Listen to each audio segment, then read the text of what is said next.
Okay जी, बिस्मिल्लाहिर्रहमानिर्रहीम।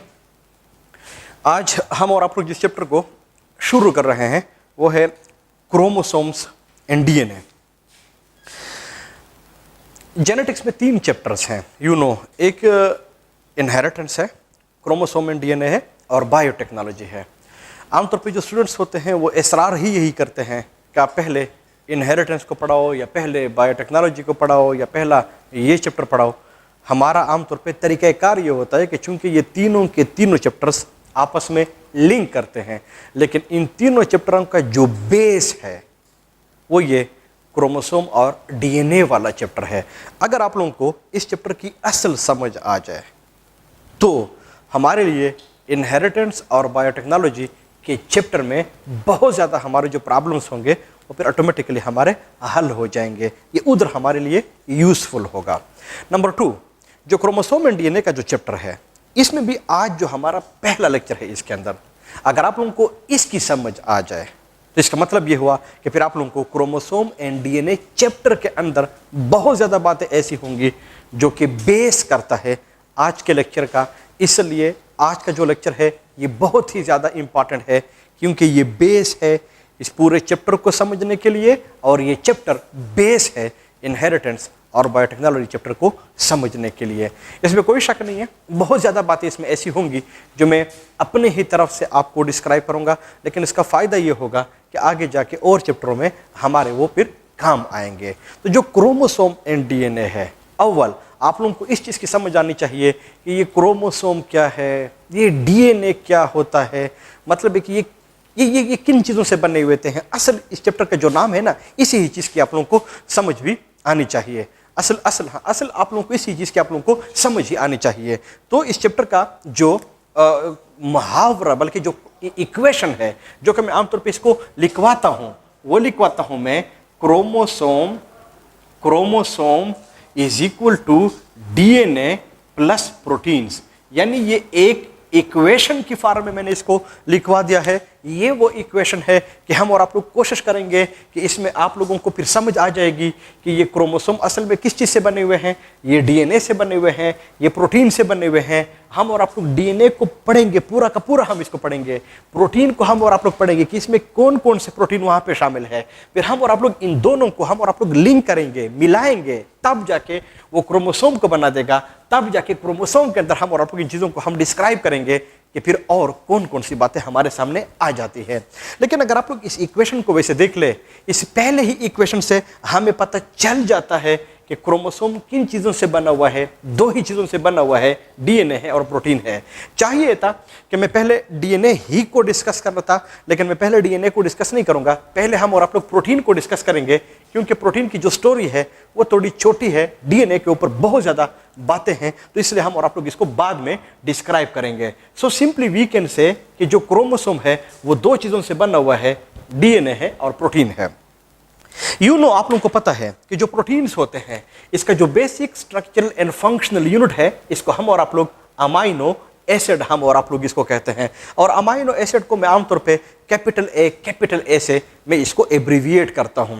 ये जो अमाइनो एसिड्स हैं, ये टोटल 20 होते हैं, ये टोटल 20 होते हैं। लेकिन जो 20 अमाइनो एसिड्स हैं, इनको मुख्तलिफ लोगों ने मुख्तलिफ फैक्टर्स के बेसिस पे इनको डिफरेंटली क्लासीफाई किए हुए हैं। सब क्लासिफिकेशन को तो हम और आप लोग नहीं पढ़ सकते, लेकिन जो क्लासिफिकेशन आपके बुक में है उनको हम और आप लोग जरूर डिस्कस करेंगे। लेकिन उन्होंने इसको इस तरह डिस्क्राइब नहीं किया हुआ है जिस तरह के मैं हम और आप लोग इसको डिस्कस करेंगे। उन्होंने इसको कुछ सेंटेंसेस की फॉर्म में इसको लिखा हुआ है। जैसे फॉर एग्जाम्पल, ये जो अमाइनो एसिड्स हैं, इनको हम बाज़ दफ़ा नीड के बेस पे भी हम इसको क्लासीफाई कर सकते हैं, on the basis of need. और नीड के बेस पे जो अमाइनो एसिड्स हैं वो फिर 2 तरह के होते हैं। एक को हम और आप लोग कहते हैं एसेंशियल अमाइनो एसिड्स, जबकि दूसरे को हम और आप लोग कहते हैं नॉन एसेंशियल अमाइनो एसिड्स।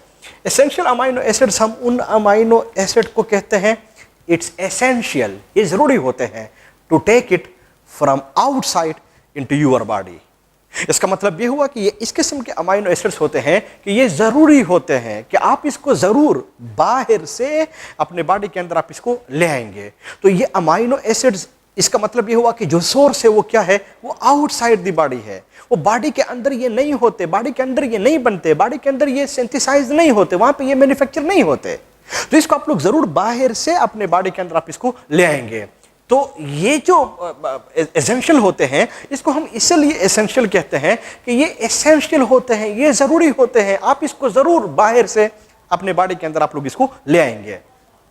दूसरे साइड पे जो नॉन एसेंशियल अमाइनो एसिड्स होते हैं, ये नॉन एसेंशियल अमाइनो एसिड्स का मतलब ये है it's non essential to take it from outside in your body. क्यों कि आपके बॉडी के अंदर एक सिस्टम है, आपके बॉडी के अंदर एक मैकेनिज्म होता है कि जिनके थ्रू इन अमाइनो एसिड्स को सिंथेसाइज किया जाता है, तैयार किया जाता है। तो जरूरी नहीं होता कि आप इसको बाहर से अपने बॉडी के अंदर आप इसको ले आए, क्योंकि जो आपकी बॉडी होती है वो इनको खुद ही मैन्युफैक्चर कर सकते हैं, सिंथेसाइज कर सकते हैं। याद रख ले, इस नॉन एसेंशियल का हरगिज़ ये मतलब नहीं है कि इन अमाइनो एसिड्स की आपको जरूरत नहीं होती। नॉन एसेंशियल है ना ना ना, एसेंशियल है, जरूरी है, इसमें कोई शक नहीं है।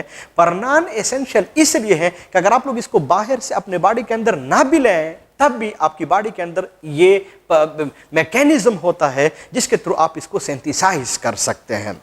तो अगर आप लोग एसेंशियल को देख ले, नॉन एसेंशियल को देख ले, नीड के बेस पे नो डाउट दोनों के दोनों जो टाइप्स हैं वो एसेंशियल है, आपके बॉडी के लिए जरूरी होते हैं। लेकिन एसेंशियल इन ए सेंस जरूरी है कि आप इसको बाहर से अपने बॉडी के अंदर ले आएंगे। नॉन एसेंशियल इसलिए कि जरूरी नहीं है कि आप इसको बाहर से अपने बॉडी के अंदर ले आएं, क्योंकि आपकी बॉडी जो है इसको खुद ही तैयार कर सकते हैं।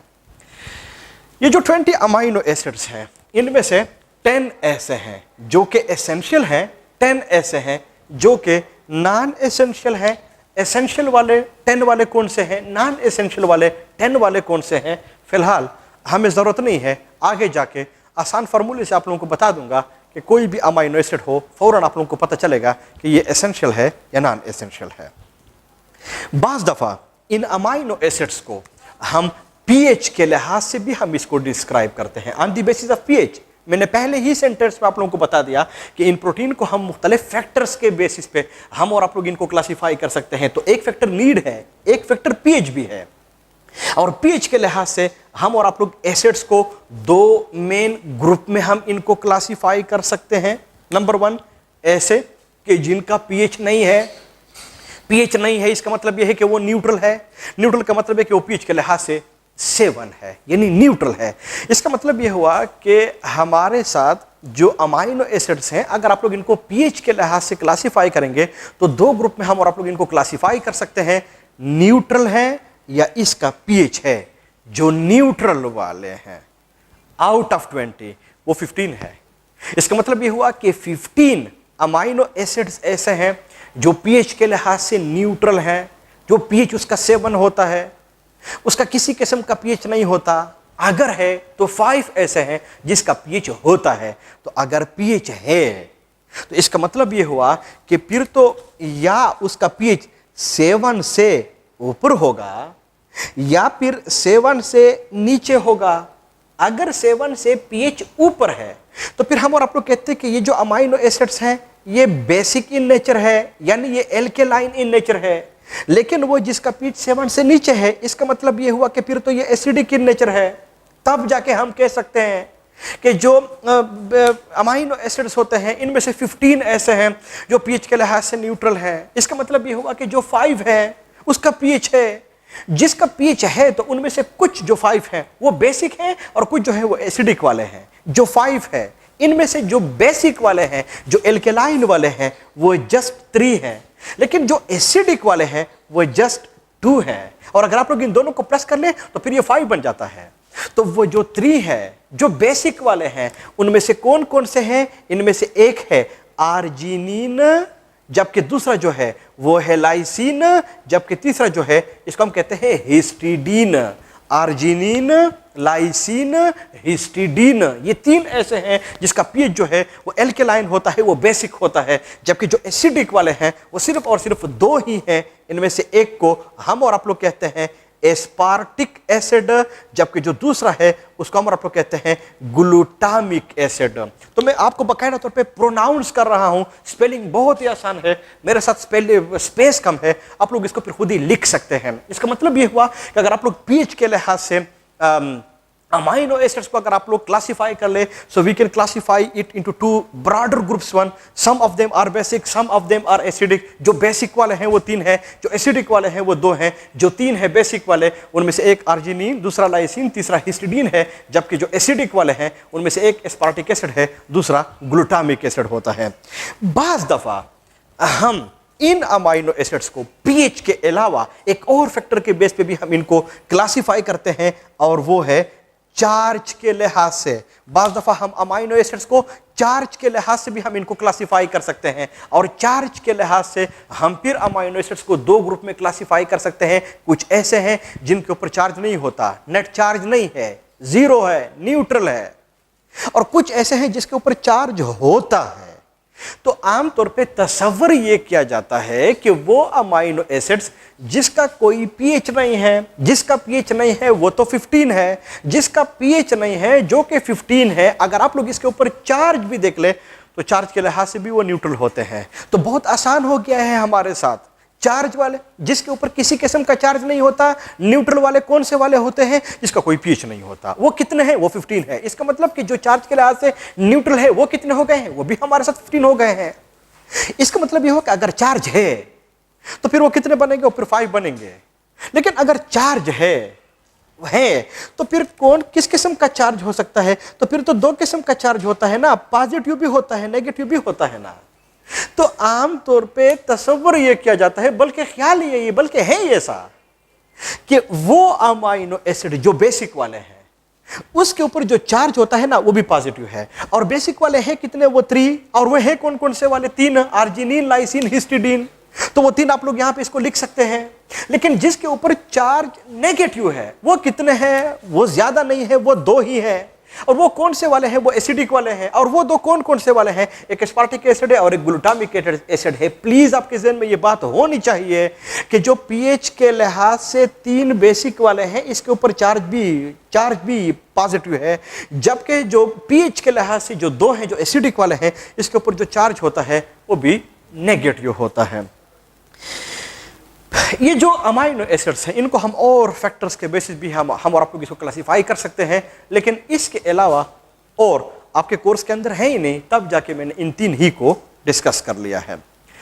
अगर हम और आप लोग उधर क्रोमोसोम में प्रोटीन्स को देख लें तो इन प्रोटीन को हम जब भी डिस्कस करते हैं, याद रख ले, इनको हम हरगिज़ ऐसे डिस्कस नहीं करेंगे, ऐसे हम इसको डिस्क्राइब नहीं करेंगे कि क्रोमोसोम्स के अंदर जो प्रोटीन्स होते हैं उनमें जो अमाइनो एसिड्स होते हैं वो एसेंशियल होते हैं कि नॉन एसेंशियल होते हैं। मैंने इसको काट दिया है, इसके बेस पे हम और आप लोग इसको डिस्क्राइब नहीं करेंगे, ना आप लोगों से पूछा जाएगा। अगर कर सकता है, अगर है तो वो पीएच के लिहाज से है, चार्ज के लिहाज से है। पर याद रख ले कि पीएच के लिहाज से क्रोमोसोम्स के अंदर जो प्रोटीन प्रेजेंट होते हैं इनके अंदर, उन प्रोटीन के अंदर जो अमाइनो एसिड्स होते हैं, तो पीएच के लिहाज से वहां पे जो अमाइनो एसिड प्रेजेंट होते हैं हरगिज़ एसिडिक वाले नहीं होते। अगर एसिडिक वाले नहीं होते इसका मतलब ये हुआ कि बेसिक वाले हैं। तो याद रख ले कि अगर कोई प्रोटीन हो वहां पे जो अमाइनो एसिड्स हो उनकी कंसंट्रेशन ज्यादा हो जो कि बेसिक वाले हो, तो अंडरस्टूड बात है वो जो प्रोटीन्स होंगे इसका भी जो पीएच होगा वो भी फिर बेसिक हो जाएगा ना। तब जाके हम आमतौर पे लिखवाते हैं बाकायदा तौर पे, इसको हम आमतौर पे इसको ऐसे ही लिखते हैं कि क्रोमोसोम्स के अंदर जो प्रोटीन्स होते हैं वो बेसिक इन नेचर होते हैं, वो एल्केलाइन इन नेचर होते हैं। और इसके पीछे रीजन क्या है, इसके पीछे लॉजिक क्या है, एक ही है कि इन प्रोटीन्स के अंदर उन अमाइनो एसिड्स की कंसंट्रेशन ज्यादा होती है जिनका पीएच जो होता है वो बेसिक होता है, वो एल्केलाइन होता है। लेकिन वो है कौन से वाले, वो अर्जिनिन है, लाइसिन है, हिस्टिडीन है। इसके ऊपर अभी हम और आप लोग फिर हम इसको डिस्कस करेंगे। लेकिन याद रख ले कि अगर पीएच के लिहाज से वो बेसिक वाले हैं, एसिडिक वाले नहीं है, इसका मतलब ये हुआ कि जिसके ऊपर पॉजिटिव चार्ज है वो वाले प्रेजेंट है, जिसके ऊपर नेगेटिव चार्ज है ना वो भी नहीं है। क्यों? इसलिए कि जो एसिडिक वाले हैं उसके ऊपर चार्ज भी नेगेटिव है। तो अगर एसिडिक वाले नहीं है इसका मतलब कि नेगेटिव वाले भी नहीं है। तो फिर हम और आप लोग इस चार्ज के लिहाज से जो अमाइनो एसिड्स क्रोमोसोम के प्रोटीन के अंदर प्रेजेंट है तो वो कौन से वाले हुए, वो तो पॉजिटिव वाले हुए ना। एंड यू नो, और आपको पता होना चाहिए कि ऐसे प्रोटीन्स कि अगर उनके अंदर ऐसे अमाइनो एसिड्स की कंसेंट्रेशन ज्यादा हो कि जिसके ऊपर चार्ज पॉजिटिव हो तो अंडरस्टूड बात है वो जो प्रोटीन होंगे इसके ऊपर जो चार्ज होगा वो भी फिर कोई और नहीं होगा, वो भी फिर पॉजिटिव हो जाएगा। तब जाके हम आमतौर पे कहते हैं कि क्रोमोसोम्स के अंदर जो प्रोटीन प्रेजेंट होते हैं नो डाउट वो बेसिक होते हैं, वो एल्केलाइन होते हैं। बुक ने ये बात लिखी हुई है, क्यों, रीजन मैंने आप लोगों को बता दी है। लेकिन ये भी याद रख ले, कहीं पूछा गया कि क्रोमोसोम्स के अंदर जो प्रोटीन प्रेजेंट होते हैं इसके ऊपर चार्ज कौन सा होता है, वो भी पॉजिटिव होता है, क्यों, रीजन मैंने आप लोगों को बता दिया है। लेकिन नेक्स्ट पॉइंट जो कि आपको जरूर पता होना चाहिए वो ये है कि अगर आप लोग वो बेसिक वाले में देख ले, वहां पे तो 3 अमाइनो एसिड्स हैं, आर्जिनिन है, लाइसिन है, हिस्टिडीन है। तो ये बात भी आपके ज़हन में होनी चाहिए। मैं ब्लू मार्कर से इसको टिक मार्क लगा लेता हूं कि आर्जिनिन अमाइनो एसिड इनके अंदर होते हैं, इसकी कंसंट्रेशन ज्यादा होती है। लाइसिन वाले होते हैं, हिस्टिडीन को मैं काट रहा हूं, याद रख ले।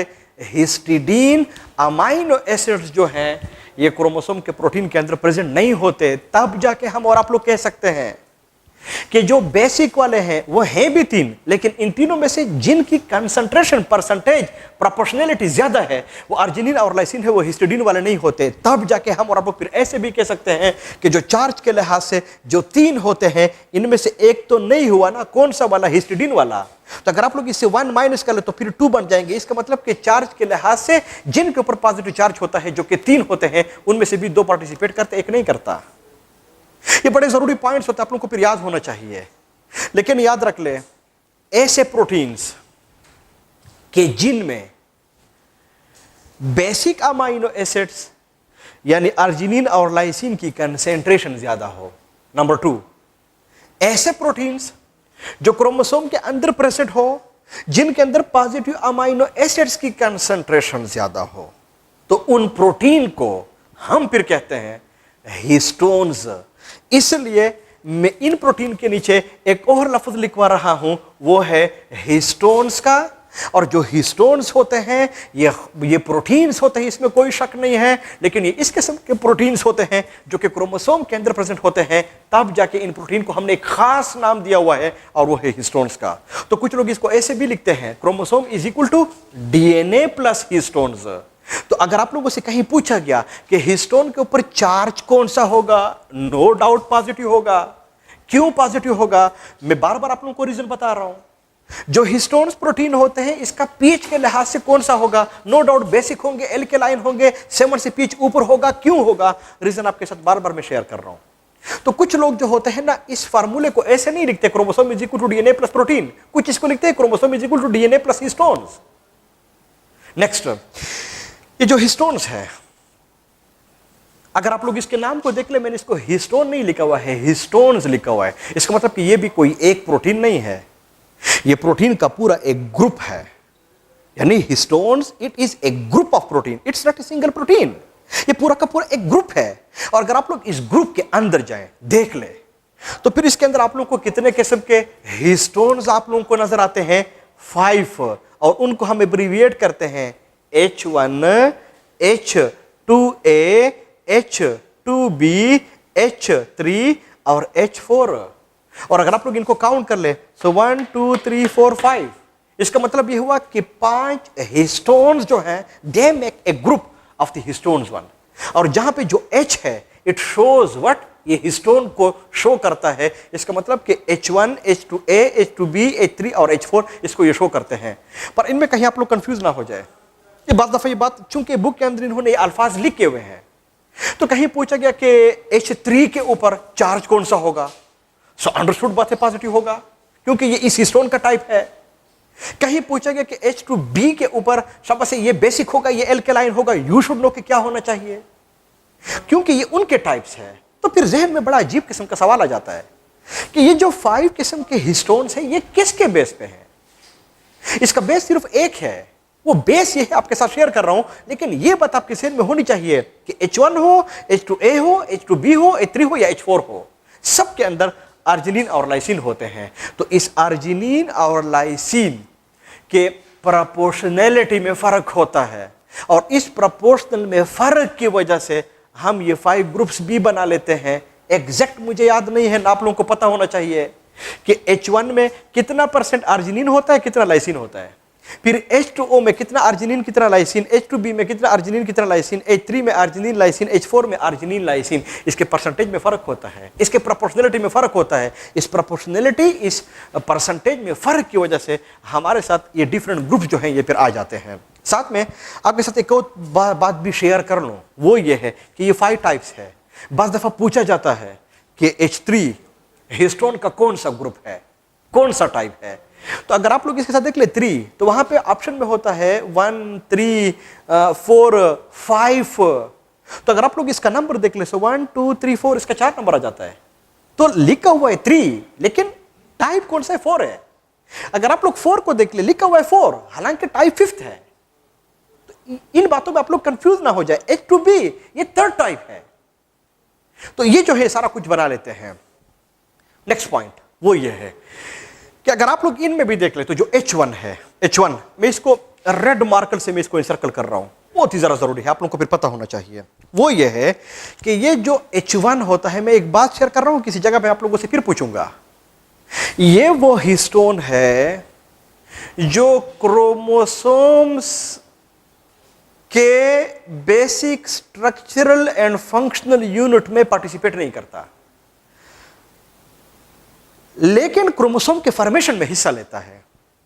जो सेंटेंस मैंने आपके साथ शेयर कर लिया है, कंफ्यूजन है, आपके लिए भी थोड़ा सा मसला होगा, आगे जाके आप लोगों को समझ आ जाएगी। लेकिन जो सेंटेंस है ना, ये प्लीज आपके ज़हन में होना चाहिए। ये किसी जगह पे आप लोगों से ईटा में ये बात पूछी जा सकती है। जो H1 है, जिसको मैंने इंसर्कल कर लिया है, मैं ऐसे कहूंगा सिंपली आप लोगों को, ये क्रोमोसोम में पार्टिसिपेट नहीं करता। कौन से पार्टिसिपेट कर रहे हैं? H2A, H2B, H3, H4 ये पार्टिसिपेट कर रहा है, H1 नहीं करता। बस ये बात आपके ज़हन में होनी चाहिए। आगे जाके ये सारा कुछ आपको क्लियर हो जाएगा। तो फिर आप लोगों ने उधर MCQs में देखना है कि क्या मैंने आप लोगों ने फिर ऑप्शन, वहां पे ऑप्शन में आप लोगों ने फिर क्या लिखना होगा। लेकिन फिलहाल हमारे आप लोगों की बात ये हो गई है, H1 पार्टिसिपेट नहीं करता, बस नहीं करता। कौन कर रहे हैं? H2A, H2B, H3 and H4। लेकिन जो H2A है, प्रोटीन है ना, हिस्टोन का टाइप है ना, प्रोटीन है ना, तो इस प्रोटीन के 2 मॉलिक्यूल्स, शाबाश है, प्रोटीन के 2 मॉलिक्यूल्स, यानी H2A के 2 मॉलिक्यूल्स, H2B के 2 मॉलिक्यूल्स, H3 के 2 मॉलिक्यूल्स, H4 के 2 मॉलिक्यूल्स। बार बार बता रहा हूं, H1 नहीं कर रहे हैं। मैंने ये बात लिखी नहीं है कि 1 है, 2 है, 3 है, 4 है, कितना है, नहीं लिखा हुआ है। बाकी के साथ मैंने लिखा हुआ है 2 मॉलिक्यूल्स, 2 मॉलिक्यूल्स, 2 मॉलिक्यूल्स, 2 मॉलिक्यूल्स। तो अगर आप लोग इन सब को प्लस कर ले 2, 2, 2, 2, तो फिर तो ये हमारे साथ 8 बन जाएगा। एंड यू नो 8 को हम और आप लोग ऑक्टेन, ऑक्टेमियर हम इसको कहते हैं। इसका मतलब ये हुआ कि यहां पे फिर मैं 8 के साथ लिखवा रहा हूं ऑक्टेमियर। तब जाके मैं कह सकता हूं कि क्रोमोसोम के अंदर जो प्रोटीन्स होते हैं, जिनको हम और आप लोग हिस्टोन्स कहते हैं, वो हिस्टोन जिस फॉर्म में प्रेजेंट होते हैं वो ऑक्टेमियर की फॉर्म में होते हैं। तब जाके मैं इसके नीचे ऑक्टेमियर का लफ्ज भी लिखवा रहा हूं। तो कहीं पूछा गया कि जो ऑक्टेमियर होते हैं इसके ऊपर चार्ज कौन सा होगा? नो डाउट पॉजिटिव होगा। तब जाके कहीं पूछा गया कि इस ऑक्टेमियर का जो पीएच होगा वो कौन सा होगा? नो डाउट वो बेसिक होगा, वो एल्केलाइन होगा। ये पॉइंट्स आपके ज़हन में होनी चाहिए, बात वही है। तब जाके कुछ लोग इसको ऐसे लिखते हैं, chromosome is equal to DNA plus protein, या chromosome is equal to DNA plus histones, या chromosome is equal to DNA plus octamer. बात एक ही है, आप लोगों को समझ आनी चाहिए। लेकिन कहीं पूछा गया हिस्टोन या ऑक्टेमियर या प्रोटीन जो क्रोमोसोम के अंदर प्रेजेंट होते हैं, चार्ज कौन सा होता है, पीएच के लिहाज से कौन से होते हैं, इन सब का मतलब एक ही है इस चैप्टर में, और आगे भी इसका मतलब एक ही होगा। लेकिन ऑक्टेमियर 8 होंगे, 8 की फॉर्म में हम और आप लोगों को ये सारा कुछ नजर आएगा। अभी जो 8 होते ऑक्टेमियर होते हैं, बोर्ड के ऊपर कहीं अगर मैं इसका स्ट्रक्चर बनाऊं, यानी इसका मैं डायग्राम बनाऊं, तो हम और आप लोग इनको कैसे बना सकते हैं? सादा अल्फाज में, ये मैंने कोई एक बना दिया है 1, ये मैंने दूसरा बना दिया है 2, ये 3 और ये 4। तो इनमें यहां पे लिखवा रहा हूं H2A, H2B, H3 और ये H4, इसको मैं ऐसे लिखवा रहा हूं। तो अगर आप लोग हर एक को देख ले तो 2 है ना, 2 है ना, तो 3D डायग्राम तो मैं इसका बोर्ड के ऊपर बना नहीं सकता। लेकिन अगर आप लोग इसको पीछे से भी ऐसे दिखा दे, ऐसे, ताकि आपको पता चल जाए कि ये पीछे को भी आप लोगों को ऐसे नज़र आ रहा है। तो कुछ इस तरह से आप लोगों को ऑक्टेमियर का जो डायग्राम है वो आप लोगों को नज़र आएगा। नहीं तो फिर स्टूडेंट्स को हम आमतौर पर ऐसे भी कहते हैं, कहीं अगर आप लोग अपने हाथ को ऐसे बेंड कर लें और बेंड करने के बाद अगर आप लोग देख लें तो ये H2A, H2B, H3 और H4 ये वाला नहीं है, ये चार आप लोगों को सामने से नजर आ रहे हैं, जबकि जो चार हैं इसके पीछे भी आप लोगों को नजर आ रहे हैं, H2A, H2B, H3 और H4, और इनको जो है हम और आप लोग इसको फिर ये कह देते हैं। तो ये जो फोर होते हैं ना, इनको फिर हम और आप लोग इसको आमतौर पर फिर ऐसे लिखते हैं, and this is the typical structure of the octamer one. इसके अंदर आप लोगों को ये सारा कुछ ऐसे नजर आएगा। तो ऑक्टेमियर हमारे साथ इस फार्म में प्रेजेंट होता है।